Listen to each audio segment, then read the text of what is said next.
the middle way.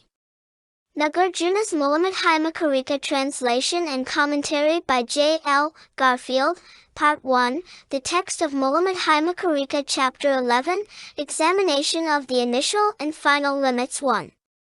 When asked about the beginning, the great sage said that nothing is known of it. Cyclic existence is without end and beginning. So there is no beginning or end. 2. Where there is no beginning or end, how could there be a middle? It follows that thinking about this in terms of prior, posterior, and simultaneous is not appropriate. 3. If birth came first, and then old age and death, then birth would be ageless and deathless, and a deathless one would be born. 4. If birth were to come after, and old age and death first, how could there be a causeless aging and death of one not born? 5. Birth and age and death cannot occur at one time. Then what is being born would be dying, and both would occur without cause. 6. When the series of the prior, simultaneous, and posterior is not possible, why are you led to posit this birth, aging, and death? 7. Not only is cyclic existence itself without beginning, no existent has a beginning, neither cause and effect, nor character and characterized. 8. Nor feeling in the feeler, whatever there is, all entities are without beginning. Chapter 12, Examination of Suffering 1. Some say suffering is self-produced, or produced from another or from both. Or that it arises without a cause.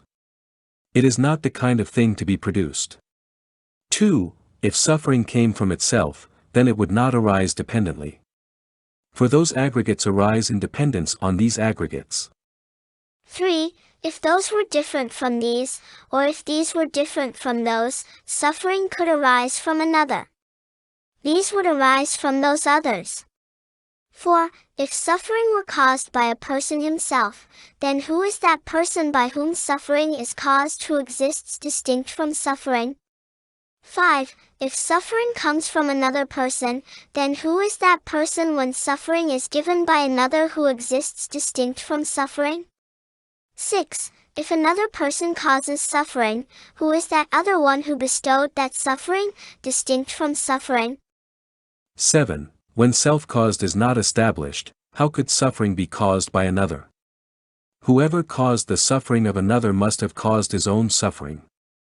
8. No suffering is self-caused. Nothing causes itself.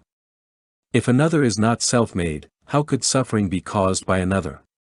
9. If suffering were caused by each, suffering could be caused by both.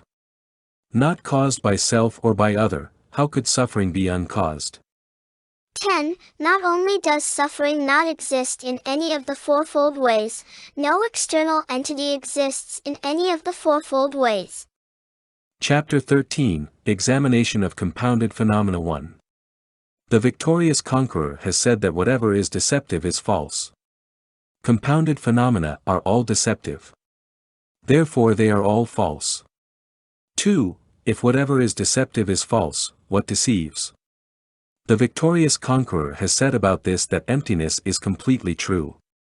3. All things lack entityhood, since change is perceived.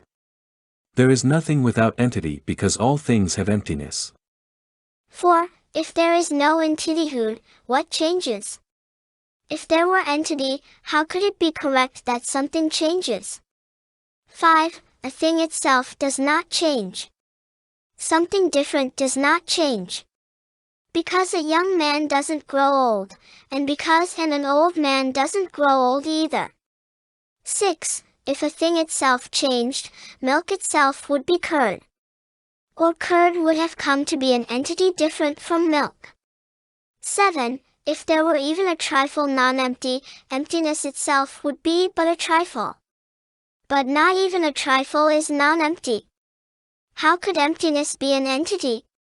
8. The victorious ones have said that emptiness is the relinquishing of all views. For whomever emptiness is a view, that one will accomplish nothing. Chapter 14, Examination of Connection 1. The seen, seeing, and the seer, these three pairwise or all together do not connect to one another. 2. Similarly desire, the desirous one, the object of desire, and the remaining afflictions and the remaining sources of perception are understood in this threefold way.